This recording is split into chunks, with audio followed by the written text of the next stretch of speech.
हे हरि प्रगटो हृदय कुंज में, बलिहारी गुरु आप पधारे निज मंदिर में। हर्ष शोक कुछ नहीं लीन हूँ आत्मरमण में, पाप पुण्य कुछ नहीं खड़ा हूँ निज मंदिर में। हे हरि प्रगटो हृदय कुंज में, मंगल मंदिर आओ आओ, प्रेमल ज्योत जगाओ। गुण दुर्गुण अवगुण निर्गुण में आप समाओ। बिसर गई अब रात हो गई घोर सुनहरी, हे हरि प्रगटो हृदय कुंज में। बीत गए दिन दुख के जागी अलख फकीरी, सदानंद भक्त का रण तुम प्रगटे जग में। अंतर अमृत प्याला लेकर खड़े अलख में, हे हरि प्रगट हो हृदय कुंज में। हे हरि प्रगट हो हृदय कुंज में। हे परमात्मन, मेरे हृदय कुंज में, हृदय रूपी बगीचे में, हे परमात्मा प्रकट हो, पधारो। हे परमात्मा, मेरे हृदय रूपी बाग में आप पधारिए। मैं बलिहारी मेरी, ये गुरु आप पधारे मेरे निज मंदिर में, आप पधारे। हर्ष शोक बिल्कुल नहीं, मैं आत्मरमण में लीन हूँ। पाप पुण्य कुछ भी नहीं, मैं निज मंदिर में खड़ा हूँ। मंगल मंदिर आओ, प्रेम ज्योति जगाओ। गुण दुर्गुण अवगुण बिल्कुल नहीं रहे, सब निर्गुण में समा गए। अब रात नहीं रही, सुनहरी भोर जागी।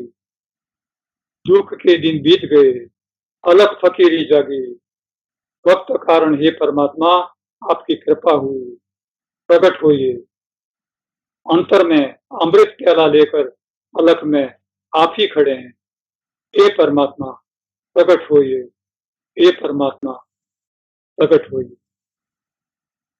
सदगुरु के सानिध्य में भक्त हमेशा आत्मरमण करता है। सदगुरु को पता है कि उसके जागने में कुछ समय बाकी है, लेकिन वो आत्मरमण करता है। सदगुरु में एकाकार हो जाता है, एकाकार हो जाता है अपनी तरफ, भले वो हुआ हो न हुआ हो, उसका अंतर जानता है, वो एकाकार हो जाता है। वो अपने आप को भूल जाता है, वो नहीं जानता कि मैं कौन हूँ, कहाँ से आया, क्या करना, भूल जाता है, एकाकार हो जाता है। यही भक्ति का, हाँ बेटा, भक्ति की, हाँ, एक अतिरेक अवस्था है। भक्ति जब प्रकट होती है, भक्ति जब एक रूप धारण करती है, तो मित्रों में एक रस हो जाती है, सम रस हो जाती है, फिर हरि रस में वो भूल जाती है। उसी को कहते हैं हम परमात्मा में आत्मरमण करना। आत्मरमण मूल्यांकन आदमी अपने आप कभी नहीं कर सकता। कोई आदमी नहीं कह सकता कि मैं कहाँ हूँ, कैसा हूँ, किस अवस्था में हूँ, वो सदगुरु ही बताते हैं। मूल्यांकन कभी आदमी अपने आप में नहीं कर सकता। जैसे कुम्हार मिट्टी के बर्तन बनाता है, छोटे दीपक भी बनाता है, कुल्हड़ बनाता है, मटकी बनाता है, बड़ी नांद बनाता है, तो कोई मटके, कोई नांद, कोई अपने आप में अपना मूल्यांकन नहीं करते थे। वो मिट्टी रोंदता है कुम्हार, चाक पर चढ़ाता है, मिट्टी बर्तन बनाता है और तपाता है, सब कुछ करता है वो। लाल हुए बर्तन, पके हुए बर्तन की कीमत ज्यादा होगी, जो काले हैं, जो कच्चे रह गए हैं, तो उसकी कीमत कम होगी। ये सब कुम्हार जानता है। तो परमात्मा ही इस संसार के सारे मुमुक्षुओं की कीमत जानता है। मुमुक्षुओं को अपनी कीमत करने की कोई जरूरत नहीं होती। अपना अपनी कीमत जो नहीं आंकता वो हमेशा मूल्यवान ही समझिए बेटा। हीरा कभी नहीं कहता कि मेरी कीमत लाखों रुपया है। संसार आंकता है, चाहे वो लाख रुपया कीमत करे या कौड़ी की कीमत करे। कीमत करने वाले की कीमत है, अपने आप की कीमत नहीं। सदगुरु को कोई सदगुरु माने या ना माने, उसे कोई फकीर कहे, कोई बाबा कहे, कोई साधु कहे या कोई गाली दे, उनको इसके बारे में कुछ पड़ी नहीं होती है। वो तो एक ही चीज जानते हैं, वो संसार के लिए पैगंबर हैं, संसार के लिए परमात्मा का संदेश देने आए हैं और वो देकर चले जाएंगे। जब तक हैं तब तक वो संसार के लिए काम करेंगे। वो क्यों है, कैसे, कब, क्या, वो कुछ भी जवाब नहीं देते, क्योंकि इन सब में वो कहीं नहीं है। उनका एक ही रास्ता, एक ही मतलब, एक ही ध्येय और एक ही स्वरूप, अपना काम करके चले जाते हैं। तो हिम्मत अपने आप नहीं आंकनी, हिम्मत परमात्मा आंकेगा। देखिए, कबीर जी जिस झोपड़ी में रहते थे उसके पास में कोठा भी था। कबीर जी के वहां तो रोज शाम को लोगों का, भक्तों का तांता बज जाता था। मित्र आते, भजन कीर्तन करते, वाद्य बजाते, नाचते गाते, बड़ा अच्छा सामा बंध जाता था। लेकिन कोठे में जो नाच गान होता था, इन लोगों के बाधा पड़ते। इन लोगों को लगता कि बाबा साधु कहां से आ गए पड़ोस में। ये जो मजीरा बजाते हैं, हारमोनियम बजाते हैं, गाते हैं, भजन कीर्तन करते हैं, हमें तो ज्यादा पता नहीं चलता, लेकिन हमारे व्यवसाय में ये लोग बाधा रूप बनते हैं। तो क्या किया जाए कि ये लोग यहाँ से भागें?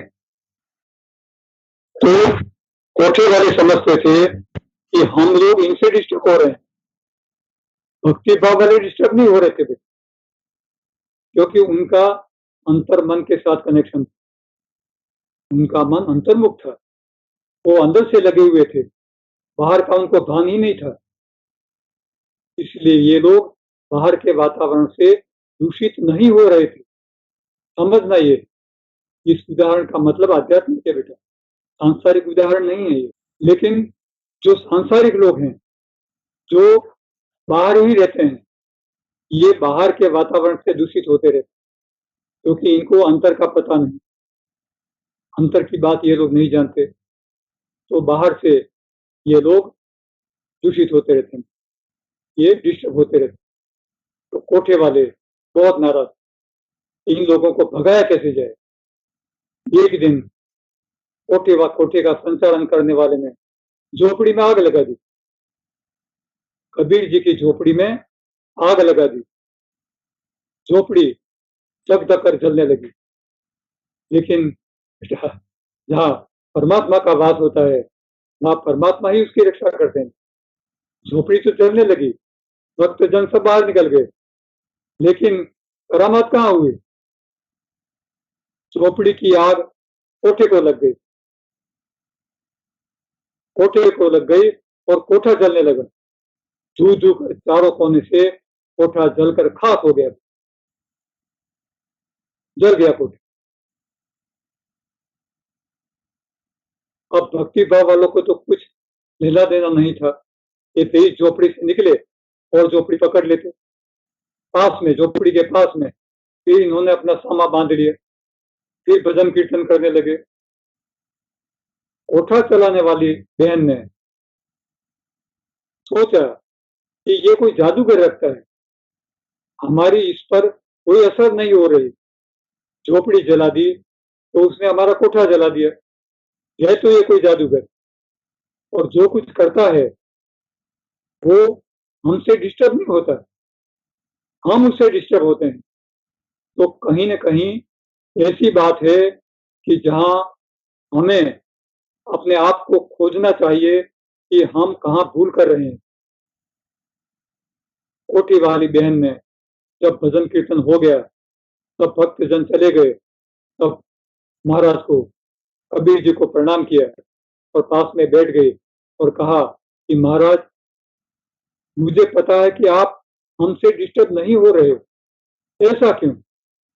कबीर जी ने यही कहा कि बेटी, हम तो अंतर्मुख हैं, हम तो भगवान को जानते हैं और उसकी अर्चना करते हैं, उसकी प्रार्थना करते हैं, उसका कीर्तन करते हैं, उसमें मस्त रहते हैं।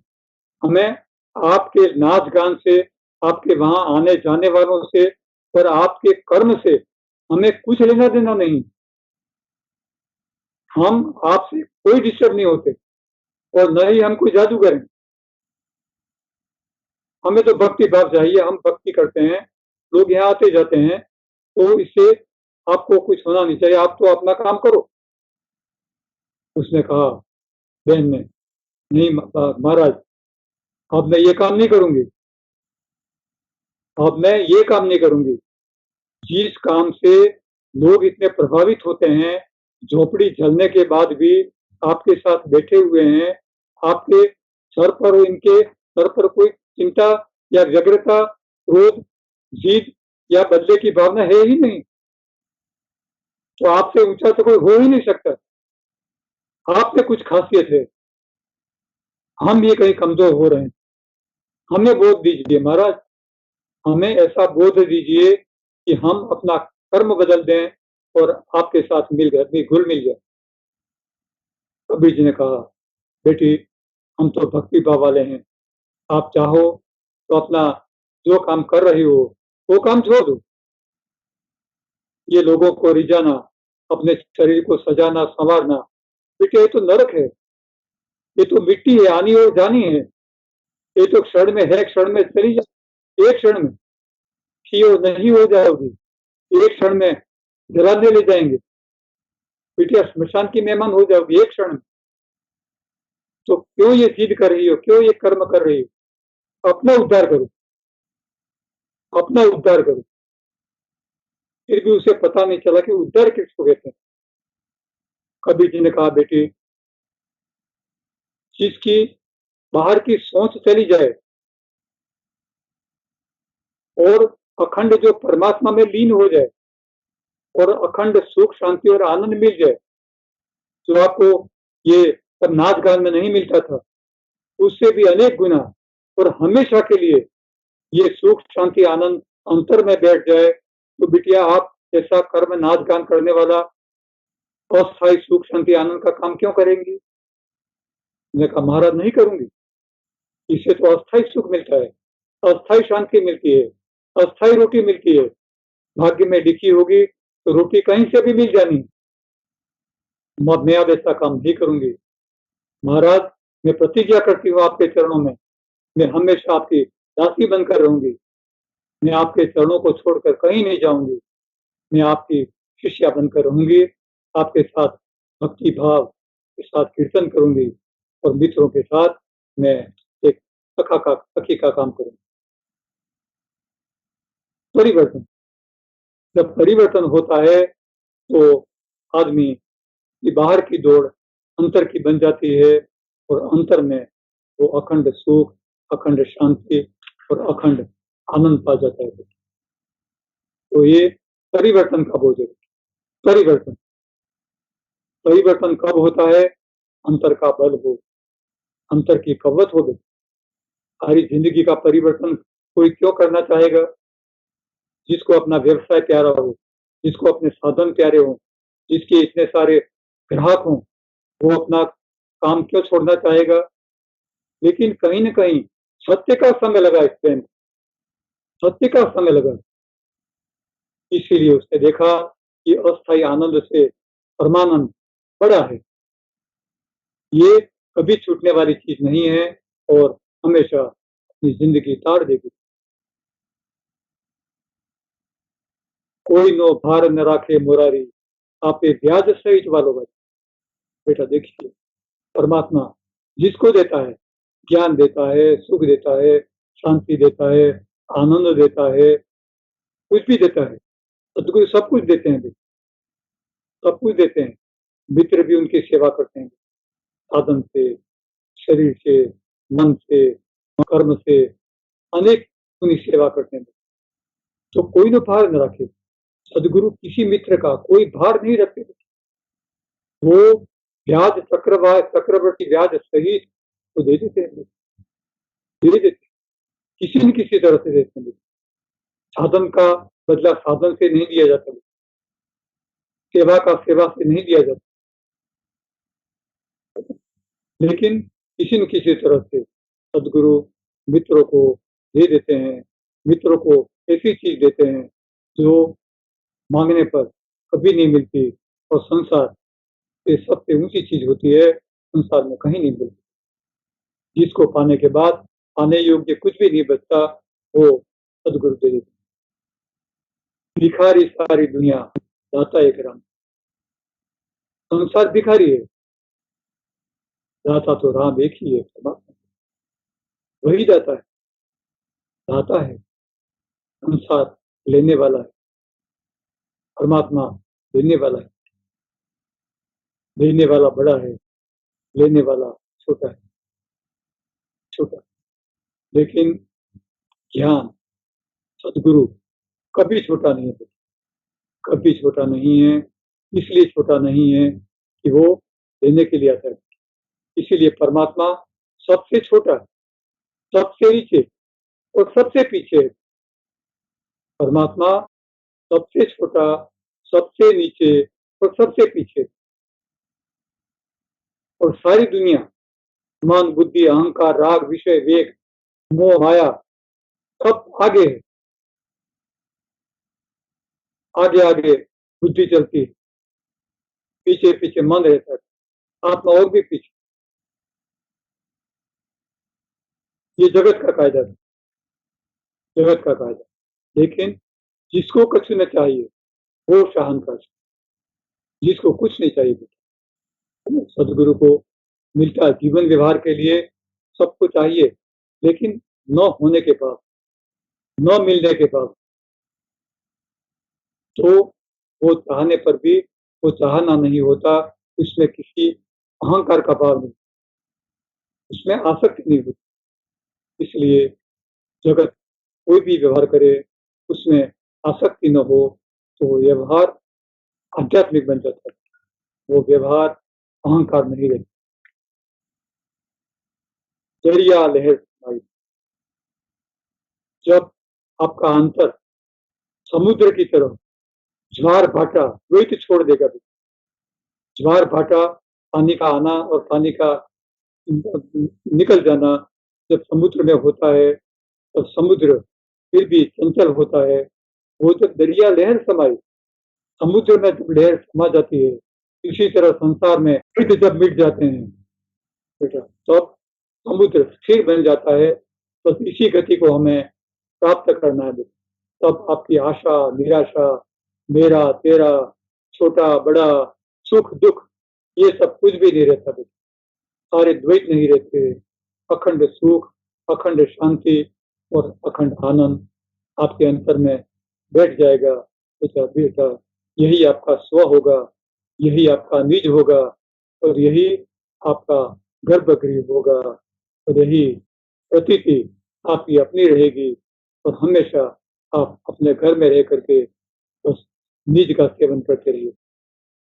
देखिए बेटा, अभी तो सदगुरु फिर भी मिल जाते हैं बेटा। अहंकार, अहंकार छोड़ना भूतकाल के मित्रों के लिए बहुत कठिन बन जाता था। अहंकार छूटता नहीं था। मित्र अपने आप से अहंकार कैसे छोड़ें, अपने आप अपने मन को कैसे मारें। लोग तितिक्षाएं करते थे, भूखे प्यासे रहते थे, गुफाओं में चले जाते थे, जंगलों में जाते थे, तपस्या करते थे, मन को तपाते थे। बहुत सारी प्रक्रिया होती थी। प्रकृति से सीखते थे, सूर्य से, चंद्र से, पृथ्वी से, नदी से, आकाश से, वायु से, अग्नि से, पांच प्रकृति से सीखते थे। भिक्षाटन से सीखते थे, लोगों से अपमान सहन करके सीखते थे। जब कभी कोई भिक्षाटन के लिए जाता और कोई गृहिणी कह देती जब पट्टा जैसा मांगने निकला है, शर्म नहीं आती? क्यों मांगते हो, रोड पर काम करो, कमा खाओ, भीख मांगते हो, शर्म नहीं आती? तो वो कहता, माई भला हो आपका, आपका भला हो, मेरा अहंकार टूटा है। आपने आज मेरा अहंकार तोड़ा। तो इस तरह से बेटा वो अहंकार तोड़ते, अपने आप तोड़ते, अपने आप अपना परिवर्तन करते, अपने आप अपना उद्धार करते। लेकिन ये रास्ता बहुत लंबा हो जाता था, बहुत लंबा हो जाता। इस लंबे रास्ते से गुजरना उनके लिए बहुत कष्टदायी होता था। इसीलिए हम देखते हैं कई बार कि पुराने समय में बहुत लंबी तपस्या होती थी और कई बार तो तपस्या रास्ता मार्ग होता था। तो मार्ग को ही मान लिया जाता था कि कोई तपस्वी है तो उसी ने प्राप्त कर लिया। वो प्राप्त किया हुआ नहीं कहा जाता था। किसी तपस्वी ने तप कर लिया तो वो अंतिम ध्येय को नहीं पाया, उसने अपना उद्धार नहीं किया। बेटा तपस्या उद्धार नहीं है, वो सिर्फ मन का तपना है, वो अपने मुकाम तक नहीं पहुंचा। लेकिन जो पहुंच जाते हैं तो समझिए कि अनंत जन्मों से उन्होंने अपने मन को तपाया है। आज तपाना जरूरी नहीं है। आज कोई भले गुफा में न जाए, मन को न तपाए, कोई जरूरी नहीं है। बेटा आप अपने अहंकार से निकल गए तो निकल गए। फल पक गया है तो किसने पकाया, कब पका, किस दिन पका, कितने बजे पका, ये पूछना जरूरी नहीं है। हमने देखा कि फल पका हुआ है, उसका रंग, उसका वर्ण, उसकी आकृति पके हुए जैसी है, तो एक टकोर मारी और वृक्ष से अलग हो गया। इस तरह से सदगुरु संसार से अलग कर देते हैं मुमुक्षु को और वो अहंकार छूट जाता है। एक गंगा और रंगा दो मित्र थे। गंगा आंख से देखता था लेकिन पैर से लंगड़ा था, और रंगा आंख से अंधा था और पैर साबुत थे। एक की आंख थी, एक के पैर थे। जिसकी आंख थी लेकिन पैर नहीं थे, उसको, जिसके पैर थे आंख नहीं थे, उसने उठा लिया, उसने अपने कंधे पर उठा लिया कि मित्र, हम दोनों मिल करके, आंख है तुम्हारी तो तुम मेरी आंख का काम करो, मेरे सर का काम करो। तुम देखो, और तुम्हारे पैर नहीं है, मैं अपने कंधे पर उठा लेता हूं, तुम्हारे पैर में बन जाता हूं। मेरे पैर साबुत है, भले चंगे हैं। देखिए बेटा, सहअस्तित्व, जब दो आदमियों के पास कोई न कोई चीज नहीं होती, खामी रह जाती है, तो वे दोनों एक दूसरे से सहकार से, सहअस्तित्व से जीते हैं। तो प्रकृति कहती है कि मित्रों, संसार में आकर भी यदि कहीं कुछ नहीं है, कहीं कुछ है, तो नहीं है और है, दोनों के बीच में सहअस्तित्व से हमें जीना चाहिए। बेटा सहअस्तित्व, ये बहुत कुछ सीखा जाता है। बेटा ये मित्र जहां जाते बड़ी राजी खुशी से जाते, छोटा मोटा काम कर लेते। पैर थे, वो कह देता कि भैया इधर जाना है, उधर जाना है, उधर जाना है, और आंख वाला कहता भैया उधर चलो, उधर चलो, उधर चलो। पैर और आंख दो मिल करके द्वैत एक हो जाते थे, दोनों अंतर में जीते, दोनों की एक ही आत्मा एक साथ पुकारती, मेरी आंख मेरे पैर, मेरी आंख मेरे पैर। दो आदमी मिट जाते, दो आदमी मिट जाते, दो मित्र मिल करके एक आत्मा बन जाते थे, एक आत्मा, एक आत्मा। देखिए बेटा, एक सदगुरु को एक मित्र ने पूछा कि महात्मा, जब आदमी आत्यंतिक भाव में आ जाता है, अल्टीमेट में आ जाता है, उसका, उसके जीवन का अंतिम कोई ध्येय बन जाता है, तो वो कैसे जिए। जैसे किसी की गरीबी आ गई, उसके पास खाने के लिए न धन है, पहनने के लिए न कपड़ा है, कुछ भी नहीं है। उसने कहा महाराज मैं क्या करूं। बेटा देखो, कमजोरी से नहीं जीना है, कमजोरी से नहीं जीना है, भीख नहीं मांगनी है। तुम्हारे पास खून है, हाँ है, बेच आओ। तुम्हारे पास आंख है, हाँ है, बेच आओ। तुम्हारे पास किडनी है, हाँ है, बेच आओ। अपने अंग बेच दो, अंग काट दो, बहादुरी रखो बेटा, शूरवीर हो तुम, परमात्मा की संतान हो, लेकिन भीख मत मांगो। भीख मत मांगो, अब प्रमाद में मत जियो बेटा, प्रमाद मृत्यु है, भीख मांगना प्रमाद है बेटा, भीख मत मांगो। प्रमाद में जीने से बेटा मृत्यु अधिक अच्छी है, प्रमाद हानिकारक है, हमारी आत्मा का हनन करती है, आत्मा को मार देती है, हम अपने मुकाम तक नहीं जा सकते, कहीं न कहीं नुकसान करते। गजेंद्र देखिए बेटा, एक कदावर बड़ा हाथी समुद्र में डूबने चला बेटा, डूबने चला,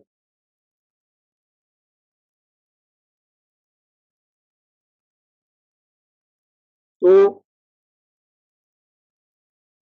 डूबते हुए हाथी ने अपने सर ऊंचा करके, सूंड ऊंची करके उसको पुकारा बेटा, बड़े करुण आवाज में पुकारा, हे राम, हे परमात्मा, तुम आओ, मैं डूब रहा हूं, ये मगरमच्छ मेरा पैर खींच रहे हैं, कई मगरमच्छ जुट गए मुझे डुबाने के लिए, मैं अकेला हूं, ये मुझे डुबा देंगे, परमात्मा आओ, आओ, जल्दी से आओ, मैं डूब रहा हूं, मैं पानी में डूब जाऊंगा, मर जाऊंगा, ये परमात्मा आओ। जब अंतराल से कोई करुण पुकार निकलती है, अंतराल से, अंतरतर अंतरतम से परमात्मा जरूर सुनता है। सुनाने की आपकी कवत चाहिए, सुनाने की आपके अंतराल की पुकार चाहिए, जरूर सुनता है, जरूर सुनता है। सुनाइए अपना मोक्ष, अपने मोक्ष को, गजेंद्र मोक्ष का भी, अपने मोक्ष के लिए परमात्मा से प्रार्थना करिए, परमात्मा को हमेशा कहिए, ये परमात्मा मुझे बचाओ। कई बार बेटा देखते हैं हम संसार में कि पिता अपने बुजुर्ग बहुत करुणाकर होते हैं, ऊपर की सपाटी कठिन होती है, कठोर फौलाद जैसी, अंतराल एकदम सागर जैसा करुणाकर होता है। एक पिता का कड़क स्वभाव, वो अपना बेटा कभी कुछ धमाल मस्ती करके आता तो बहुत देर से पीटते, उसे बहुत पीटते, वो थक नहीं जाते तब तक पीटते, और बाद में पूछते तुमने क्या भूल की, फिर बेटा बताता मैंने ये भूल। पिता का स्वभाव बेटा जानता था, लेकिन बेटे को ये भी जानता था बेटा कि पिता करुणा करेंगे। आधी उम्र होने आई, बेटे को कुछ किडनी की तकलीफें हुई, इतनी अधिक तकलीफ हुई कि वो पेनफुल थी, वो पेन जा ही नहीं रहा था किसी दवाई से। उन्होंने अपने आप मान लिया कि मैं शायद अब ज्यादा नहीं बचूंगा, तो कुछ दिन पिता के साथ रह लूं, पिता के साथ रहूंगा तो कुछ बड़ा लगेगा, अच्छा लगेगा, शायद दुख भी दूर हो जाए। पिता के साथ रहने के लिए चले गए। पिता ने देखा कि ये बिना कारण से तो यहाँ आता नहीं, कुछ न कुछ कारण है। उन्होंने पूछा बेटा क्या कारण है, बताओ मुझे। इनको बताना पड़ा कि पिताजी मुझे कुछ ऐसी तकलीफ हो गई है, तो वो पेनफुल है, दर्द नहीं जाता किसी दवाई से, डॉक्टर थक गए और ऑपरेशन करने से वो मना करते हैं कि ऐसा करने से शायद किडनी फेल हो सकती है। तो अब मैं कहाँ जाऊं, एक तरफ किडनी फेल्योर है, एक तरफ पेनफुल तकलीफ है, मैं शायद नहीं बचूंगा, आपके साथ रह लूं, इसलिए मैं आया। पिताजी बड़े आक्रोश से खड़े हो गए, कैसी कमजोर बातें करते हो बेटा, कैसी कमजोर बातें करते हो, खड़े हो जाओ, या तो अपनी किडनी को काट करके उसके टुकड़े डस्टबिन में फेंक आओ, अपनी किडनी के टुकड़े करके डस्टबिन में फेंक आओ, अथवा इस दर्द के साथ सारी जिंदगी जियो, समाधान करो। इस व्याधि के साथ समाधान करो और पेन के साथ सारी जिंदगी जियो। एक और पहाड़ और एक और खाई। पिता करुणा कर। उनके मुंह से निकली हुई बात कमजोर नहीं थी बेटा, बहुत ताकतवर बात थी और बेटे को ताकत मिली। सालों तक उन्होंने इस पेन को सहन किया, सालों तक। आश्चर्य की बात है कि लोग 1 घंटे तक ये पेन सहन नहीं कर सकते, पेनफुल पेन रिमूवर ले लेते हैं। सालों तक सहन की, उनके मुंह पर एक भी रेखा नहीं थी दुख सहन करने की। तो ये सहनशीलता और पिता की कव्वत, पिता की एक समझदारी और बेटे को दी हुई हिदायत बहुत कह जाती है।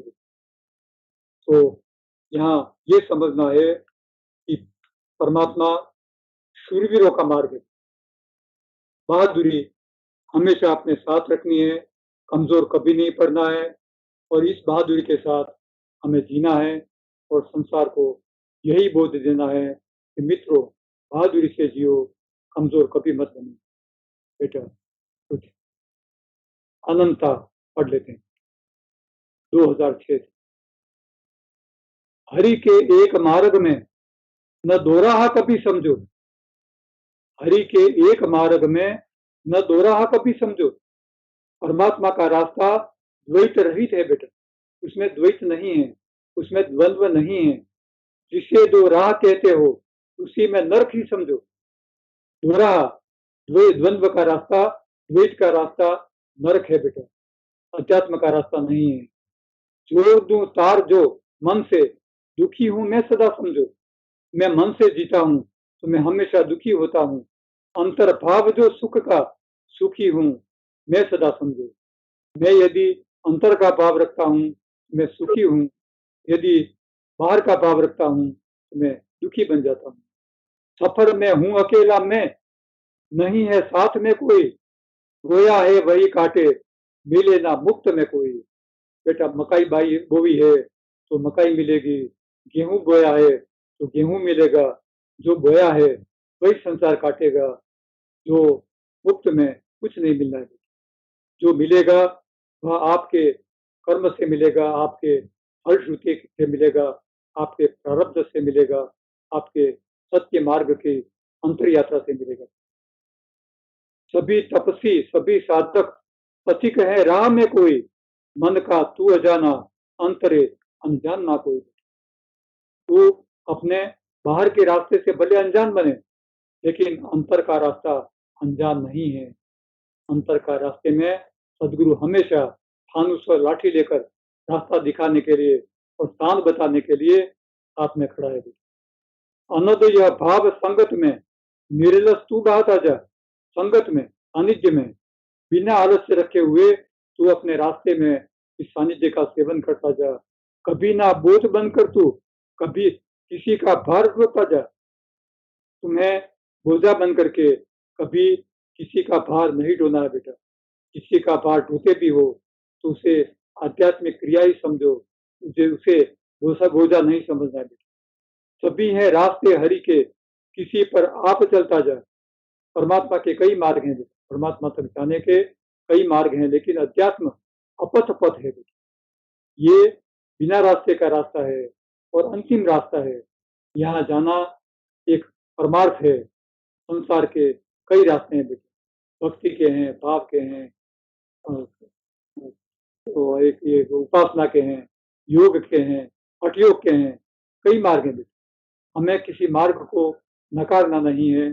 सभी मार्ग में कई मित्र जाते हैं, लेकिन जो सरल और सहज मार्ग है वो बेटा अध्यात्म का ज्ञान मार्ग है। कभी ना मोह माया की सरसता में मचलता जा। संसार की मोह माया तुम्हें कितना भी आकर्षित करे, लेकिन वहां अटक नहीं जाना बेटा। सहजता आप ना खोवे, सरलता आप ना खोवे। कर्म का भार भव भव का उस सर पर ना कभी ढोवे। अंतर तार ना तोड़े, हरि की हाम ना खोवे। पल पल आप तू जागे, न भव का नींद में सोए। सुख का भी समुंदर तू, भव व दुख दरिया तू। साधन साध कर अपना, भव भव को पार पावे तू। कर्म की पाठशाला तू, मरम का आबदाना तू, सदा जग पार पावे तू, सदा हरि हा पावे। कर्म की पाठशाला संसार है। संसार कर्म में सिखाता है। कर्म से बहुत कुछ शिक्षा मिलती है। एक कर्म से कुछ सीखा तो समझिए उस स्थान को दूसरे कर्म में हमें सावधान हो जाना। वही कर्म अपनी शान समझाता है। मर्म का आप जाना तू, मर्म से ही मर्म समझा जाता है। मर्म से ही मर्म को खुराक मिलता है। सुबह तुझको उठाएगी, रात तुझको जगाएगी, परम की आस्था तेरी अमी गंगा बहाएगी। ऊप संकीर्णता तेरी व्यापकता पसाएगी। दीपक व्यापक दीपक दिव्य अंतर का मुक्त मस्ती जलाएगी। मुक्त खोल कपाट अंतर, मुक्त नभ में सांस लेवे, जगाकर दिव्य चेतनता तू अगम निगम की नाव खेवे। मिटाकर मन के विकार, निर्विकार का संग सेवे, जाग जाग मेरे पथिक तू भार को निर्भर करे। सदगुरु अंतर्यात्री को कहते हैं कि हे मित्र, संसार का भार लेकर नहीं चलना है, निर्भर हो जाओ। संसार का भार संसार को सौंप दो, निर्भर होकर चलो और अध्यात्म में सब भार सदगुरु के चरणों में सौंप कर चलो। अनद अंतरनाद सुनकर जगत को फनकार पावे, आपके नीचे पड़ा जो आप उसको तार देवे। सार इस संसार का आसक्त हो मत आप सेवे, हर बला को पार पाकर सत्य के तू चरण सेवे। बेटा सत्य के चरणों की सेवा करो, सदगुरु के चरणों की सेवा करो। सदगुरु के चरण ये तुम्हारे लिए अंतिम साध्य है बेटा। सदगुरु के चरण तुम्हें रास्ते में चलने का पाथेय देते हैं, टिफिन देते हैं, तुम्हें शान से समझाते हैं और जहां आप कमजोर पड़ते हैं वहां वो आपकी ताकत बनकर आपके साथ रहते हैं। इसलिए सदगुरु को, उसके चरणों को, उनके साथ संपूर्ण और सच्ची समर्पण को कभी मत छोड़ो। सत्य से भटके हुए को रास्ता चलना सिखा, मांगने पर ना तुझे दे तू उसे देना सिखा। जगत पाकर छोड़ देने में ही सार्थकता सिखा। मनस्वी मन मरेगा तब बनेगा रास्ता तेरा, लगेंगे फल पकेंगे फिर मार्ग आसरा तेरा। पहाड़ों के सभी पाषाण तैरेंगे भला तेरा, कर मत आंसुओं का ढेर पहुंचेगा हरि तेरा। बेटा अहंकारी मन को मारो, वो तुम्हारा रास्ता बनेगा। अहंकारी मन जिसको तुम मार दोगे वही तुम्हारे मार्ग का मार्ग बनेगा। लगेंगे फल पकेंगे फिर मार्ग आसरा तेरा। तुम्हारे प्रारब्ध कर्म के फल पक जाएंगे बेटा और वो तुम्हारे मार्ग चलने के सहारे बन जाएंगे। पहाड़ों के पाषाण, अहंकार के पाषाण भी तैरने जैसे हल्के बन जाएंगे। अहंकार हल्का बन जाएगा और वही तुम्हारा भला करेगा। कर्मत आंसू का ढेर, अब तुम्हारा दुख दूर हो चुका बेटा। अब तुम्हें दुख सहन नहीं करना है, आंसू पहुंचो। सदगुरु तुम्हारे आंसू पहुंच रहा है बेटा। हरि तुम्हारे आंसू पहुंच रहा है। आंसू पहुंचो, अंतर में गति करो बेटा, अंतर यात्रा करो। परमात्मा तुम्हारे साथ है, हमेशा तुम्हारे साथ है। बस बेटा हमेशा उसके साथ रहो। यही एक साध्य कभी नहीं खोना है। इस रास्ते पर बेटा चलते रहो, चलते रहो, चलते रहो।